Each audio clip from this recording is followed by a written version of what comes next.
नमस्कार दोस्तों, स्वागत है आप सभी का हमारे YouTube चैनल विंग स्टोरीज में। तो दोस्तों, आज हम आप लोगों के लिए एक ऐसी शिक्षाप्रद एवं ज्ञानवर्धक कहानी लेके आए हैं जिसको आप सभी लोगों को बहुत ही ध्यानपूर्वक व मन लगाकर सुनना चाहिए, क्योंकि इस वीडियो में जीवन की ऐसी अनमोल बातें बताई गई हैं जो कि हर व्यक्ति के लिए बहुत ज़रूरी है।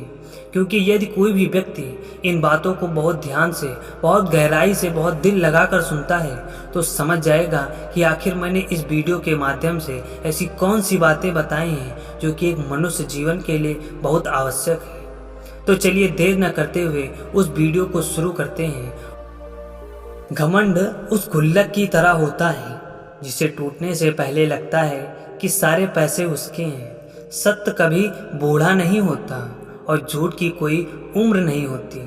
सत्य एक बार बोलना पड़ता है और झूठ को बार बार बोलना पड़ता है। सत्य को छुपाना नहीं पड़ता और झूठ को छुपाना पड़ता है। सत्य एक औषधि की तरह काम करता है और झूठ हमें अंदर से दीमक की तरह खा जाता है। इसलिए सदा सच का साथ दो। नमस्कार दोस्तों, स्वागत है आप सभी का हमारे YouTube चैनल में। प्रिय दोस्तों, आज की कहानी है कि सबसे बड़ा कौन है। भूख, प्यास, नींद, आशा। प्रिय दोस्तों, आज की कहानी बहुत ही ज्ञानवर्धक और प्रेरणादायक है, इसलिए इस कहानी को पूरा ध्यान से और मन लगाकर सुने। अगर आप इस कहानी को पूरा ध्यान से सुन लेते हैं तो निश्चित तौर पर आप अपने जीवन में लक्ष्य को प्राप्त कर सकते हैं। आप अपने जीवन में कभी भी निराश नहीं होंगे। इसे सुनने के बाद आपके तन मन में एक नई ऊर्जा का संचार होगा। तो प्रिय दोस्तों, बिना देरी के हम इस कहानी को शुरू करते हैं। एक नगर में 4 बहनें रहा करती थी। भूख, प्यास, नींद, आशा। एक दिन इन चारों में आपस में लड़ाई हो जाती है। भूख कहती है कि सबसे बड़ी मैं हूँ और प्यास कहती है कि सबसे बड़ी मैं हूँ और नींद कहती है कि नहीं, बड़ी मैं हूँ। तब जाकर आशा कहती है कि नहीं, तुम में से सबसे बड़ी मैं हूँ। अब यह चारों सोचती हैं कि इस चीज़ का फैसला कौन करेगा।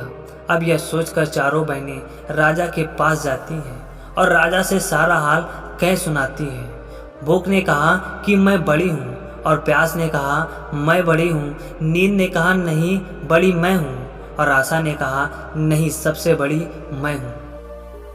अब यह सुनने के बाद राजा ने कहा, अच्छा भूख, तुम बताओ कि तुम कैसे बड़ी हो। तब भूख ने कहा, महाराज, अगर मैं ना होती तो लोग अच्छे अच्छे पकवान व्यंजन नहीं बनाते, देश दुनिया में इतने अनाज नहीं उगते, लोग अच्छे अच्छे पकवान नहीं खाते। जब लोगों को भूख लगती है तो लोग भोजन बनाते हैं और जब भोजन बनाते हैं तो मुझे बड़े प्यार से परोसते हैं, तब मैं जाकर उसको खाती हूँ, इसलिए मैं बड़ी हूँ। तब राजा ने आदेश दिया कि सारे नगर में कहीं भी कोई भी भोजन नहीं पकाया जाएगा, कहीं कुछ भी नहीं बनेगा।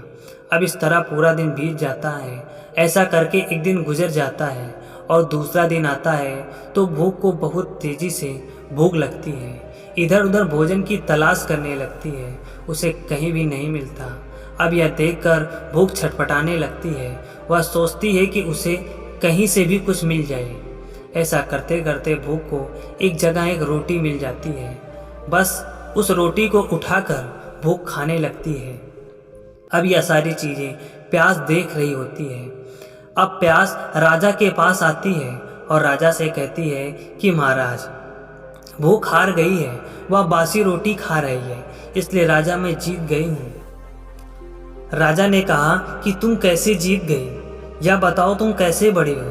तब प्यास ने कहा, राजन, अगर मैं ना होती तो लोग नदी, कुएं, तालाब या सारी चीज़ें नहीं खुदवाते, नहीं बनाते, नलकूप, जलाशय, इन सब का व्यवस्था नहीं करते। लोग इतने प्यार से पीने के पात्र में, गिलास में पानी को रखते हैं, तब जाकर मैं पीती हूँ, इसलिए मैं बड़ी हूँ। तब राजा ने कहा, अच्छा ठीक है, पूरे नगर में ऐलान कर दिया जाए, हर जगह कुआं, तालाब, नदी, इन सब को ढक दिया जाए और नलकूप को भी बंद कर दिया जाए, कहीं भी एक बूंद पानी नहीं दिखनी चाहिए। अब ऐसा करके एक दिन बीत जाते हैं। दूसरा दिन आता है तो प्यास को बहुत तेजी से प्यास लगती है। अब प्यास पीने के लिए पानी खोजती है। खोजते खोजते उसे कहीं पर पानी नहीं मिलता। उसे एक छोटे से गड्ढे में कीचड़ भरा पानी मिलता है। अब प्यास बिना सोचे समझे उस कीचड़ भरे पानी को पीने लगती है।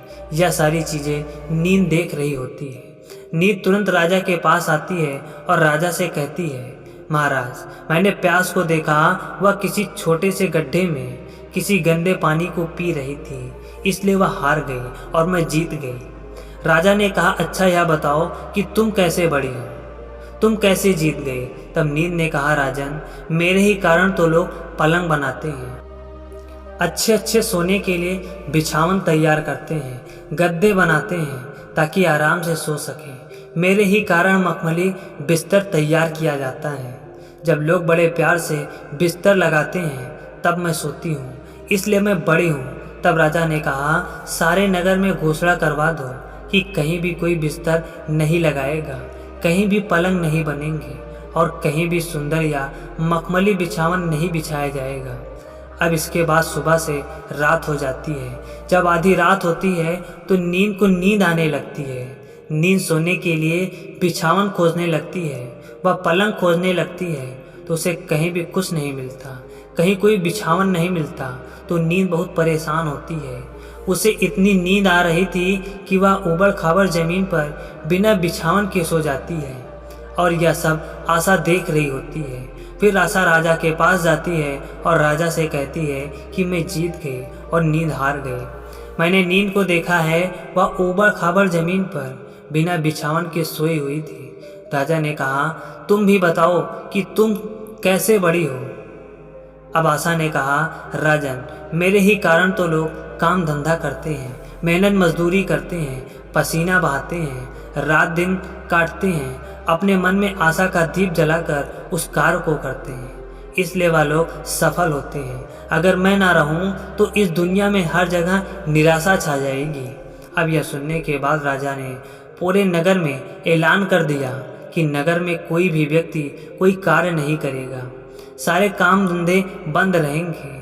अब पहले की बात तीनों बहनों की तरह आशा को भी 1-2 दिन के बाद आशा जगती है और वह भी हर जगह खोजने लगती है कोई कार्य कर रहा हो, लेकिन उसे कोई व्यक्ति नहीं मिलता जो कि कार्य करता हुआ दिखाई दे। यह सोचकर वह परेशान हो जाती है। खोजते खोजते दिन से रात हो जाती है और जब रात होती है तो उसकी तलाश एक कुम्हार के घर जाकर खत्म होती है। उसने देखा कि एक कुम्हार एक छोटा सा दिया जलाकर अपनी चौकी पर मिट्टी का बर्तन तैयार कर रहा था।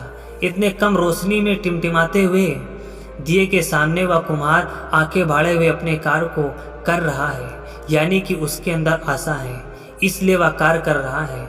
झट से आशा उस दिए में समा जाती है और वह दिया सोने का और सोने की बाती भी बन जाती है।